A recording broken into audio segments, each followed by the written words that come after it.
Baddies Africa, episode 16. This is more Terra. Be sure to subscribe. Now, I'm not gonna lie, this episode was like a 5 out of 10. This shit was so ass. I'm sorry. Love that they got through a group activity and didn't fight, but it was still ass. So, picking up from where we left off last week, Fauna and Big Legs is going at it in the club, and Fauna snatched the mic from Big Legs. I don't know if it's me, but Big Legs' ego, the last two episodes, it's like, bro, we know you a heavy hitter. We know you that girl. We know you hang around the wrong group of friends. But I don't know. I feel like Lex these last two episodes is not the regular Lex we used to seeing. I feel like it was a Lex that was just doing the most. But maybe it's just me. Fauna had a fan in the club because you know it be hot in the club. It be smelling like pussy and liquor. And she threw her fan at Big Lex. So Summer threw her drink. You best believe a fight could have broke out. So because of all of that, Natalie Nunn decides to take Summer in. Just Summer didn't ride the sprinter with them. Summer rode with Natalie. And that right there, I don't know if anybody's seen the live a couple months ago. Natalie and Summer was on live and had some things to say about DTB, Anna Mag, Fauna, and a few other people. It wasn't just DTB and Anna Mag how they described it.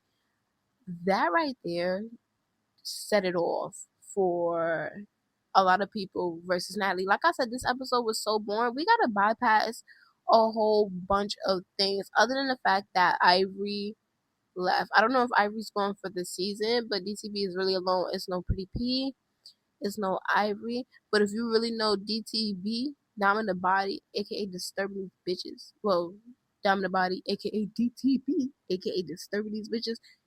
Diamond the Body always stands alone, no matter what. But they're discussing.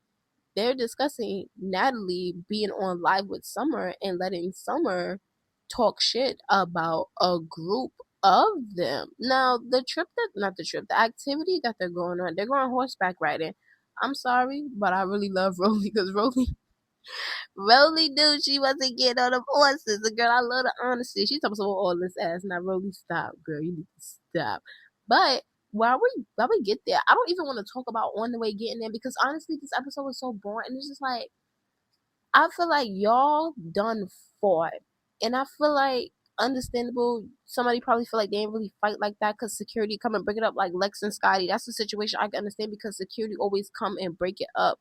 Y'all bug. I'm not fighting for no, yeah, I'm fighting to get paid. But honestly, if I really got beef with somebody, bro, just pull up off camera, on camera, it don't even matter. But getting to the horseback riding, Dolly being Dolly, y'all know I don't like Dolly, but Dolly is saying she not scared of Big Ivory and that the pretty three is scared of Big Ivory. And I love that what they said, like we really build a genuine bond with Ivory. And I'm not gonna lie, since the very first episode, Ivory has been trying to, get along with everybody and try to be cool with everybody besides the bitches that she don't fuck with.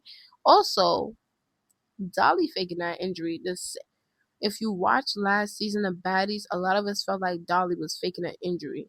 Some people felt like it really wasn't. Besides when Pretty P broke her nose, but yeah, she faking this little injury because I guarantee y'all, now that Ivory's gone, that little cast or whatever she got, that little hand wrap she got around her wrist, that shit is gonna be off her body. I'm sorry, but I don't like Dolly. I don't care.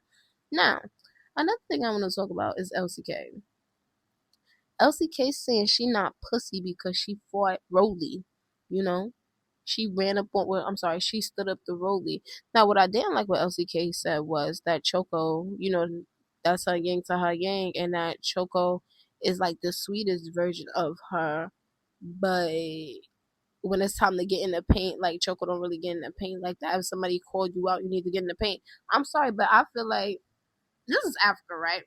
And this is their home. I feel like Choco came there from day one and she was on that shit and LCK wasn't. Remember the second episode, we just thought this bitch was a complete lunatic here. A complete lunatic. So honestly, I don't really like what LCK had to say, and I'm not gonna lie, I hope Choco saw it and at the reunion they dead ass fight because she said that, because I really wasn't feeling LCK with that, because LCK, please not act like bitches haven't been coming to you too. Now, fuck all that. Fauna finally get to horseback riding because this is really what we all was waiting on. Fauna kind of surprised me. I'm not even gonna lie. Fauna surprised me. I know Fauna out of her group, she is the chill one. She's the calm one. I feel like she the heavy hitter one, and it kind of seemed like she's the most smartest one. Fauna tight with Natalie too. And I like how she called out Natalie and she said, I respect you as my boss and everything, you know. And that's right, you a grown ass woman. You can't stop another grown ass woman for doing what she doing. But you as CEO, bitch, you was wrong. She was clocking the fuck out of Natalie. She said, but that boss mentality, that's Natalie's problem. Natalie acting like because, you know, she's the face of putting these girls on. Because I'm not going to say she's putting these girls on. She's just the face of putting these girls on. She just thinks she wrote the book for boss ass bitches. Natalie Nunn, baby. You just don't know, okay?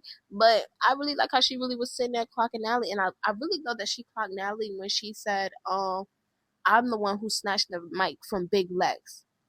That right there spoke a lot because she said she wasn't even supposed to be the one to snatch the mic from Big Lex, and that is true. Natalie, you are CEO. You allowing, you witnessing another cast member take the mic out of another cast member hand, and you ain't do nothing, and it was supposed to be you to be the one that's doing it, but just giving bad juju is giving bad vibes. And also, Rolly said the same thing because Dominant Body came up and Dominant Body has some shit to say about the video too. And like Natalie's so quick to stand up to Dominant Body. Like I don't give a fuck what nobody say. When Dominant Body, like, she be losing these fights and stuff like that, I feel like she just be doing it for a bigger check because, like, if you watch Now That's TV, you watch Now That's TV. I'm not saying Dominant Body is Now That's TV biggest and best hitter, but if you know, you know. But Natalie always standing up to Dominant Body and, like, shit like that, I really don't like because everybody is screaming at Natalie about the same thing. Scotty pissed me off because Scotty said it in her confessional and not in Natalie's face. This is where Scotty be losing me at, yo. Like, it's so much irritation. Then summer come, and I am not gonna lie. Fauna already said it. I'm not gonna lie. I wish Fauna kind of would have handled it a different type of way. Like, no, I still wanted Fauna to fight Summer, but I feel like she should have been like, yo, bitch, you run that. That's how I feel like Fauna should have did it. But it looked like Fauna fucked her up, and I don't know. But on the preview for next week, it looked like Fauna got big legs too. And this is more Terra. I watch almost everything.